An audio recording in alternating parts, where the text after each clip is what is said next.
έκλεισε τη γωνία του Μάντιτς. Αποσιώπησε αυτή τη φάση από το λάθος του Παπαντολιού, από το λάθος γύρισμα. Δεν είχε αντιληφθεί ότι ο Μάντιτς ερχόταν γρήγορα από πίσω. Θα το ψάχνει λύση, τη βρίσκει στο Λακώστα. Κόβει ο Μπαρμπόσα. Ωραία τρίπλα, ξεμαρκάρεται. Λάθος πάσα τώρα για τον Μπενίτεθ. Άλβες έχει τη στήριξη του Ραπόσο. Σε αυτόν θέλει να πάει μπάλα. Πάει, είναι μέσα στην περιοχή.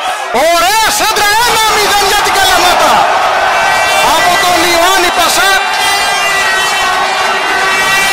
Το λάθος που έκανε ο Μπαρμπόσα. Τίποτα λέει ο διαιτητής, παίζεται.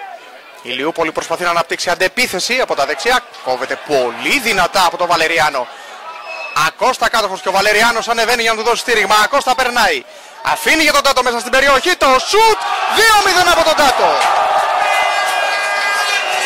Ωραία επιθετική ενέργεια από τους γηπεδούχους. Εξαιρετικό τελείωμα από τον πολύπειρο Ανδρέα Τάτο. 2-0 από τον αρχηγό της τοπικής ομάδας.